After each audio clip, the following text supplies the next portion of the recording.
अस्सलाम वालेकुम रहमतुल्लाहि व बरकातुहू। रिस्क मैनेजमेंट क्या है?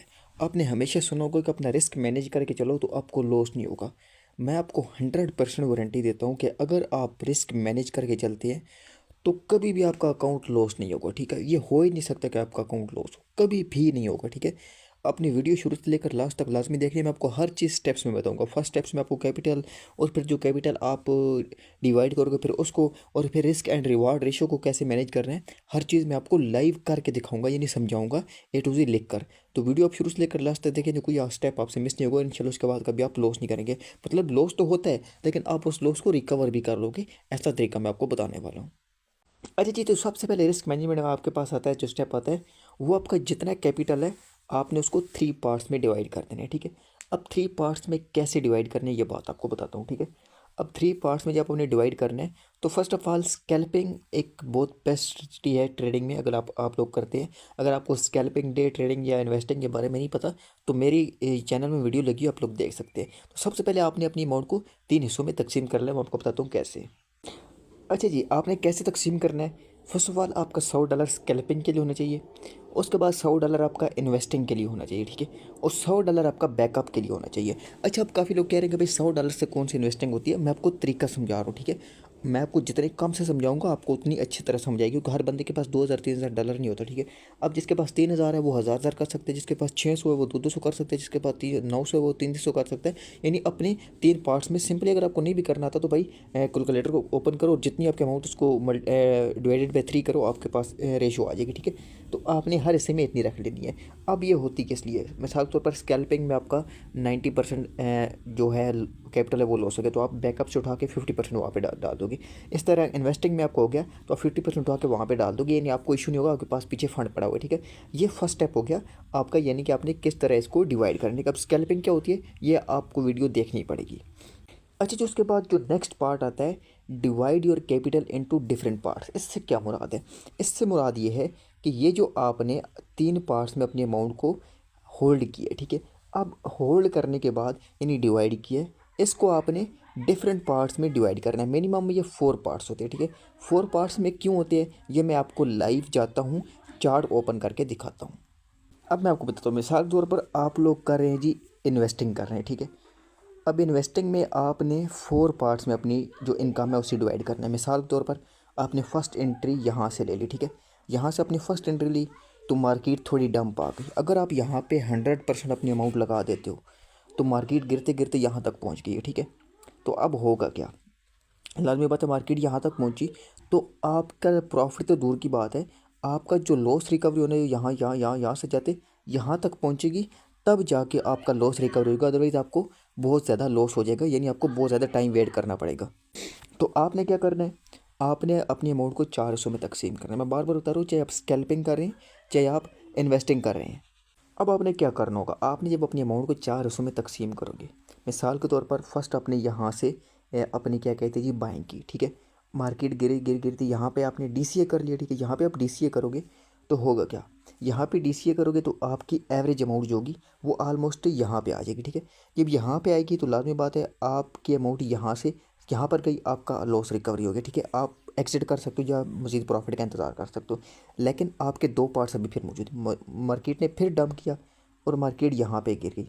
यहाँ पे वैसे ये आपके इसी एवरेज के करीब है, आप लोग ना भी करो तो मसला नहीं, लेकिन अगर यहाँ पे मज़ीद डीसीए करते हो, ठीक है, और मज़ीद डीसीए करने के बाद मार्केट थोड़ी सी अप जाती है और आपका यानी कि आलमोस्ट समझिए, क्योंकि पहले आपने जो पहले एंट्री ली उससे आपने थोड़ा सा नीचे एंट्री लिए तो आलमोस्ट आपका थोड़ा सा ही एवरेज नीचे आ जाएगी। और ये जो आपकी कैंडल, आपके ये ग्रीन की कैंडल की बात करूँ, मैं इसको थोड़ा जूम कर देता हूँ ताकि आपको अच्छे से समझ आए। ठीक है, ये आपकी जो कैंडल ऊपर गई है तो ऊपर जाने के बाद ये हुआ है कि आपका यहाँ पे थोड़ा सा प्रॉफिट आ गया होगा। ठीक है, अब प्रॉफिट आने के बाद नेक्स्ट जो स्टेप है, अगर आप चाहे तो इसको सेल कर सकते हैं। अब आपके पास एक पार्ट बच गया। ठीक है, अब उसमें आपने क्या करना है मैं आपको बताता हूँ।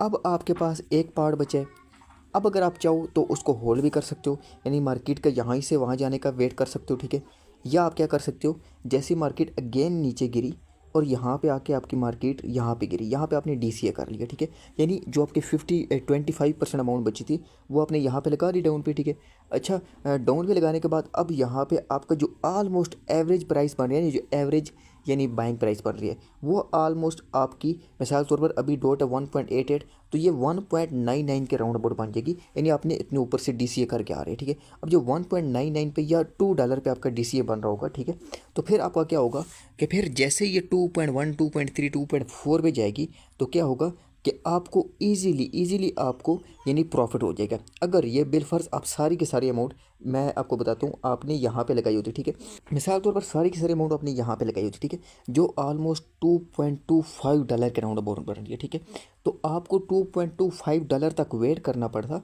तब जाके आपको प्रॉफिट होता, अदरवाइज़ आपको कभी प्रॉफिट होता ही नहीं, ठीक है, यानी आप हमेशा लॉस में रहते। अब यहाँ पे जब आपने अपनी अमाउंट को डिवाइड करके अपना रिस्क मैनेज करके किया, यानी जो अपने आपने कैपिटल था उसको पहले 3 पार्ट्स में डिवाइड किया, फिर उसके बाद आपने जो आपका इन्वेस्टिंग के लिए स्कैल्पिंग के लिए था उसको भी आपने 4 पार्ट्स में डिवाइड किया, यानी आपने DCA के लिए अमाउंट अपनी बचा कर रखी। तो लाजमी बात है आपको करते करते आपका जो एवरेज प्राइस थी वो 1.99 या 2 पे आ गया, तो आपको जल्दी आपका लॉस भी रिकवरी हो गया और जल्दी आपको प्रॉफिट भी हो गया। तो ये चीज़ आप समझ लें तो आपको कभी इंशाल्लाह ट्रेडिंग में लॉस नहीं होगा। उसके बाद आता है ये आपका third part, risk and reward ratio management, ठीक है।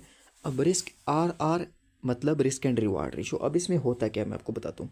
इसमें होता ये है कि आप लोगों ने अपने रिस्क एंड रिवार्ड रेशो को मैनेज करना होता है। मिसाल के तौर पर कैसे, आपने एक दिन में कितना लॉस बर्दाश्त करना है, एक दिन में कितना प्रॉफिट बर्दाश्त करना है, ठीक है।